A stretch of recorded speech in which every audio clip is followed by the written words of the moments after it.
किसी ने मुझे अंकल जी कहा, किसी ने मुझे मामा जी कहा, मैंने उनकी मदद कर दी। तो साइड में करना ये इसको कैसे करते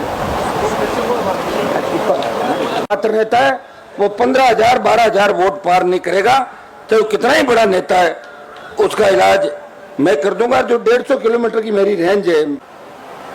दुर्भाग्य इस बात का है कि लोग भूल गए कि जिनकी वजह से हम सत्ता के अंदर बैठे हैं, जिन्होंने लंबे समय तक इन दोनों पार्टियों को सत्ता के शिखर पे बिठाया, जिन छात्रों ने, नौजवानों ने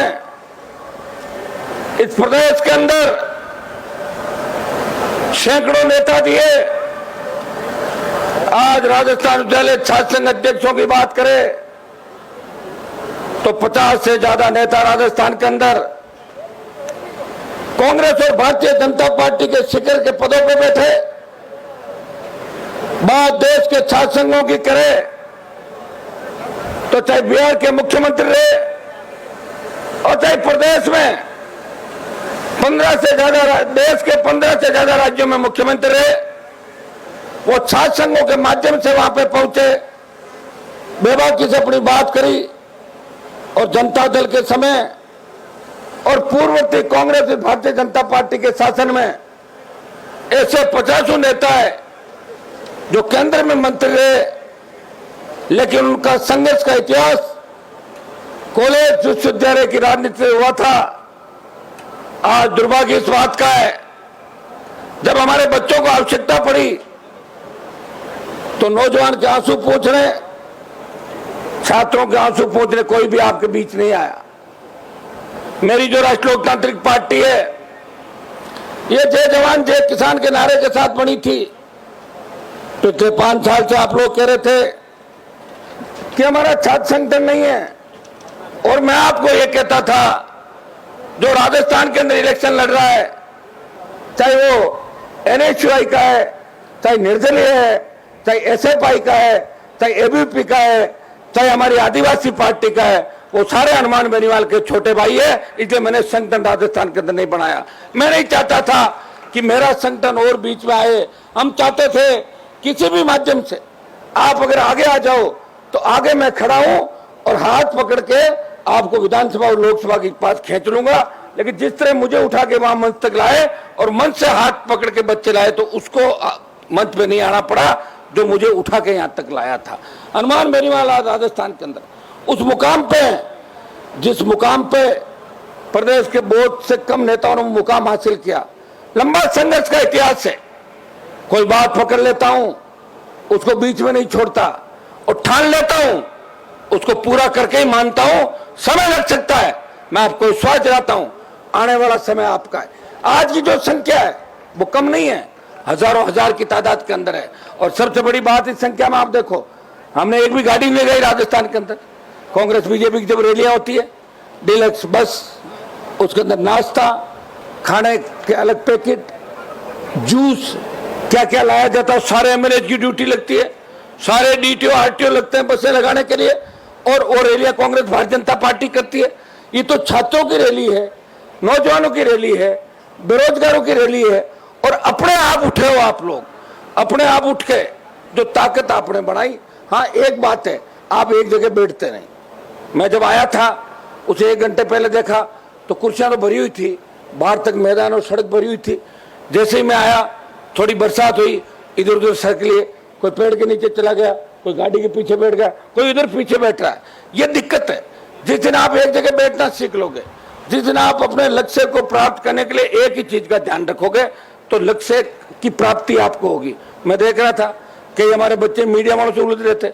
अरे यही तो है जो तुम्हारी ताकत है। नेताओं तो धोखा दे दिया, कम से कम इनका ध्यान रखो आप लोग। ये एक मेरी बात आप गिन के गांठ बांध लो। तुम नौजवान हो और ये मीडिया वाले भी नौजवान है, आपस में टकराव नहीं होना चाहिए। मैंने लंबी राजनीति करी, कई बार खबरें छपी या नहीं छपी, मुझे दिखाया कि नहीं दिखाया, लेकिन झगड़ा थोड़ी करता हूँ। आज नहीं तो कल दिखा देंगे, कल नहीं तो परसों दिखा देंगे। इस तरह अगर करोगे तो फिर इनको और सामने कर लोगे, फिर चौथा स्तंभ भी अपने साथ नहीं मिलेगा। ये मेरी सीख है, इसको गिन के गांठ बांध लो।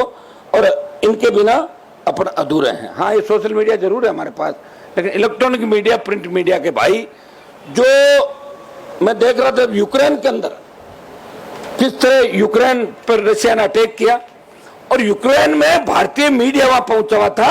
उन जब गोले बरस रहे थे वहां भी वो बाइट ले रहे थे, जान हथेली पे खेल के। ये भी लड़ते हैं अपने लिए, ये अभी आज भी चाह रहे हैं कि आंदोलन में थोड़ा इधर उधर हम बीच में से करें। क्या करवाना है क्या छोटा मोटा, आज बताओ? अरे ताकत है क्या, या वैसे ही करना है? ये खड़े हैं आपके साथ, छोड़ के नहीं जाएंगे। भाइयों, छात्र संघों को कमजोर करने का जो कुत्सित प्रयास कांग्रेस पार्टी ने किया, और इस प्रयास की लंबी जो गाथा है, कांग्रेस के पीएचडी के मंत्री जिनके बेटे पे बलात्कार के आरोप लगे,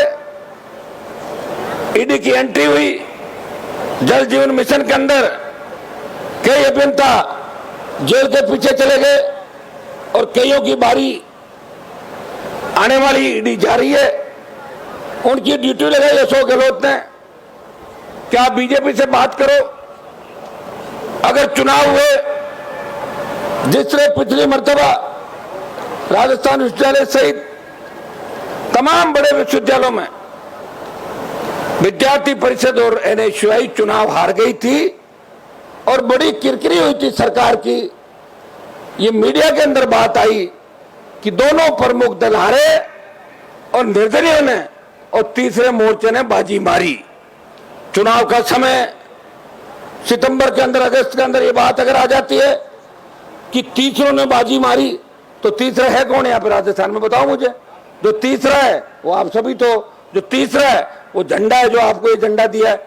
आप मुझे बताएं, मैं जोशी ने बीजेपी के नेताओं से बात करी, 2-3 लोगों से जो अक्सर बात करते हैं, आपको ज्ञात होगा, जब इस पर आरोप लगे, मेरे विधायक विधानसभा के अंदर थे, बेल में धरने पे बैठे थे, तो भारतीय जनता पार्टी के नेता इनसे कह रहे थे कि महेश जी वाला मामला छोड़ो, बीजेपी ये मामला नहीं उठाएगी, क्योंकि हमने बात तय कर ली, आपस में तय कर ली, मतलब मिला जुली का खेल है।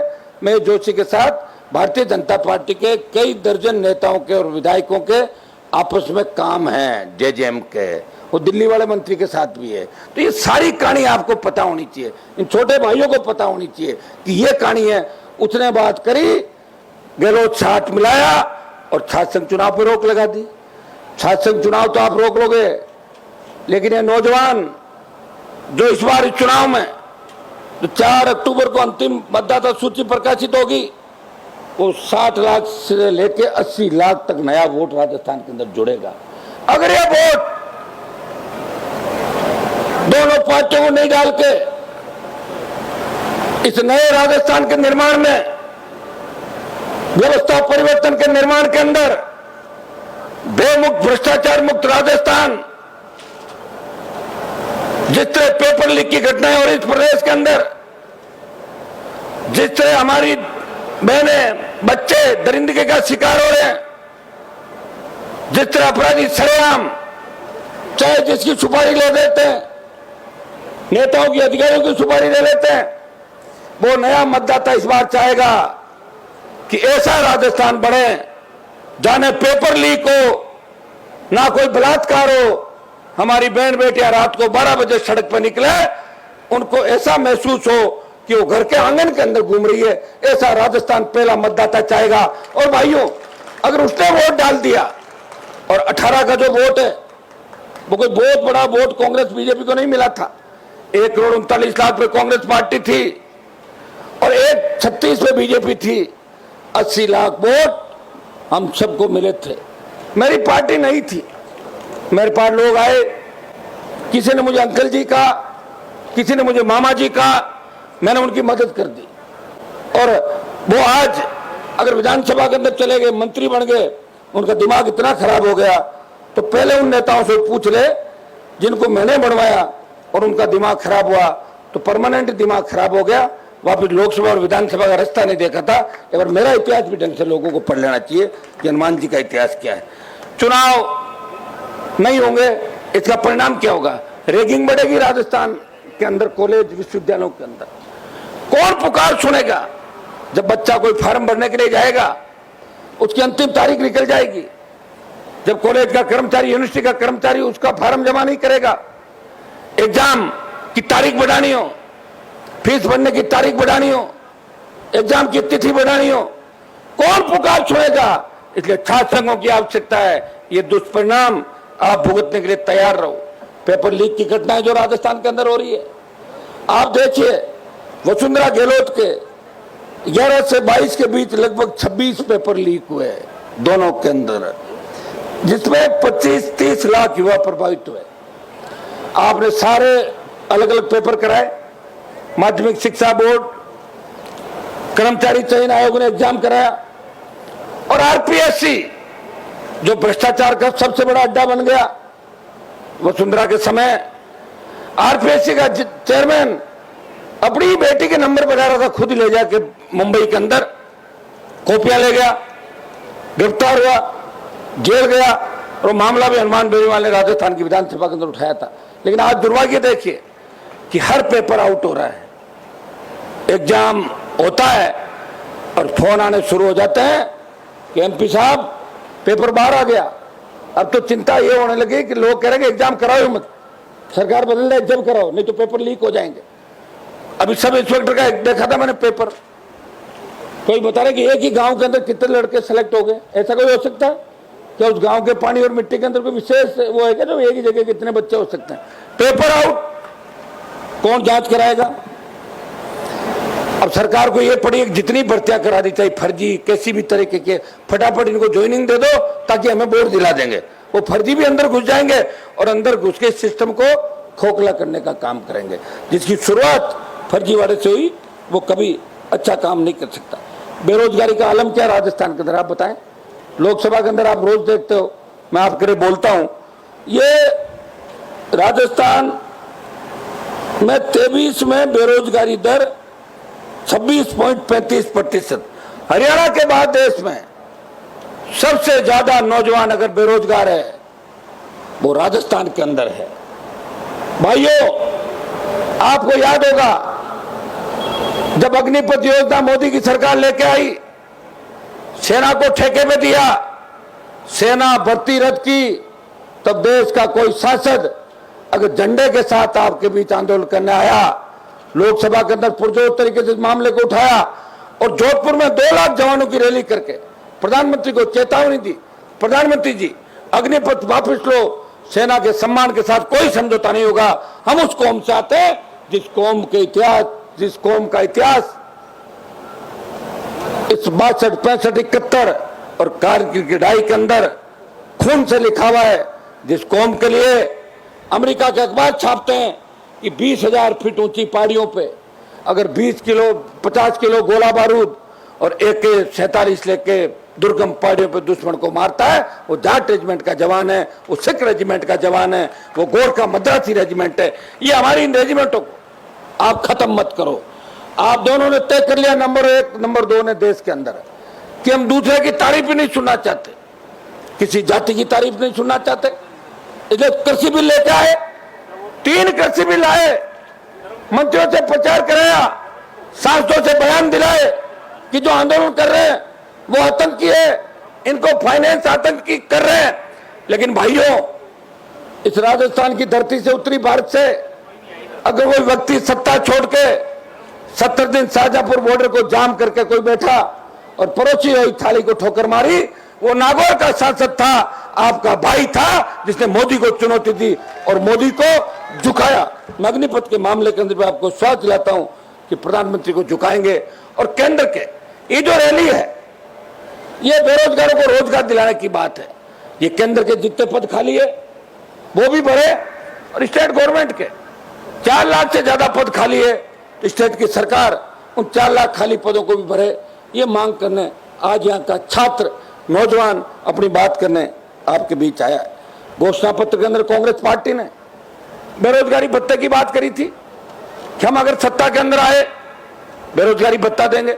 ये बेरोजगारी भत्ते की बात 70 साल में पहली बार चली, और इसलिए चली कि नौजवानों की एक पार्टी राष्ट्रीय लोकतांत्रिक पार्टी जो 18 के अंदर राजस्थान में चुनाव लड़ रही थी, तब कांग्रेस और भारतीय जनता पार्टी को बेरोजगारी भत्ता याद आया, लेकिन भत्ता दिया नहीं। याद ही आया, उसमें कई राइडर लगा दिए और बेरोजगारी भत्ते के कितने आवेदन इन सरकारों के पास पड़े। भाइयों, 18.4 लाख से के अधिक बेरोजगार कौशल नियोजन उद्यमिता निदेशालय के पोर्टल पर पंजीकृत है, जिनमें सिर्फ 1.90 लाख उम्मीदवारों को ही बेरोजगारी भत्ता मिला है। 18/4 और मिला कितने को? 1.9 को। तो आप देख ले कितना परसेंट हुआ, अंदाज लगाने का 8-7% हुआ। मैं मुख्यमंत्री से पूछना चाहता हूं कि आप इन युवाओं के क्यों पीछे पड़े हो? आप तो अपने आप कहते हो कि मैं युवा नेता था, पहले युवा राजनीति से आया हूं। हाँ, आप यूनिवर्सिटी का चुनाव हार गए, वो मलाल जरूर आपके मन में होगा, लेकिन अब तो वो दिन नहीं आ सकते आपके। अब आप क्या वापिस यूनिवर्सिटी, जोधपुर यूनिवर्सिटी में एडमिशन लोगे? और आपकी अगर इच्छा है तो खुद ही आदेश निकाल लो कि तमाम विश्वविद्यालयों का मैं अध्यक्ष घोषित करता हूँ। बहुत शौक है आपको, चुनाव लग रहा है और आप लगातार रेवड़ी बांट रहे हो। छात्र संघ चुनाव के बारे में मुख्यमंत्री जी बताओ कि क्यों चुनाव बंद करा रहे हो? कौन सी सेमेस्टर की बात कर रहे हो आप? और कौन लाया सेमेस्टर प्रणाली? अगर नरेंद्र मोदी लाए तो आप मोदी की सरकार हो क्या? आप तो कांग्रेस हो, वो बीजेपी है। स्टेट का सूची है शिक्षा, चुनाव कराने नहीं कराने वो तो स्टेट का इश्यू है, दिल्ली का नहीं है। और जब बात कर रहे हो सेमेस्टर की, तो दिल्ली यूनिवर्सिटी में 22 तारीख को जब चुनाव हो रहा है, तो राजस्थान विश्वविद्यालय, जोधपुर विश्वविद्यालय, उदयपुर और बीकानेर सहित तमाम हमारे विश्वविद्यालय कॉलेज है, इनमें छोटे भाइयों को चुनाव से क्यों रोका जा रहा है? ये लिंगदो कमेटी जिसकी आड़ में हमारे छात्र संघों को कमजोर करने का प्रयास, कुत्सित प्रयास किया गया। क्या है लिंगदो कमेटी? कौन लिंगदो था? क्या मतलब है लिंगदो का? यहां पर लेना देना बताओ मुझे। चुनाव कराना नहीं कराना, वसुंधरा लाई कि सरपंच 8वीं पास होगा, 10वीं पास होगा, डीआर सीआर, इतनी फर्जी मार्कशीट आ गई राजस्थान के अंदर। सारे उत्तर प्रदेश बिहार से फर्जी मार्कशीटें लेके आधे से ज्यादा लोग सरपंच बन गए। बड़ी दिक्कत हुई उनके साथ। जैसी सरकार बदलते इन्होंने कहा वो केस तो वापस लेंगे, लेकिन एक नया काम चालू करते हैं कि कहीं वसुंधरा से पीछे नहीं रह जाए। उसने तो फर्जी मार्कशीटों का कारोबार बढ़ाया। गहलोत जी ने पेपर लीक की नई दुकान राजस्थान के अंदर खोल दी कि पेपर ही लेके चले जाओ सारे के सारे, मैं पेपर लीक राजस्थान के अंदर करवा रहा हूं। गहलोत जी से मैं पूछना चाहता हूं,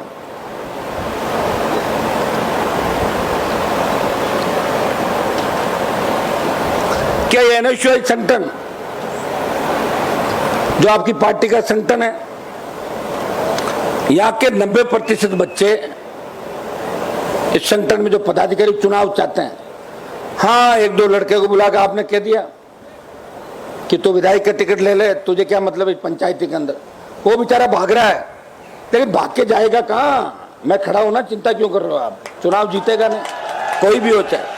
वो तो जमानत जब्त होगी। जो छात्रों के खिलाफ अगर कांग्रेस और बीजेपी का टिकट लेकर आएगा और वो छात्र नेता है, वो 15,000-12,000 वोट पार नहीं करेगा, चाहे वो कितना ही बड़ा नेता है, उसका इलाज मैं कर दूंगा। जो 150 किलोमीटर की मेरी रेंज है वहां तो तय है।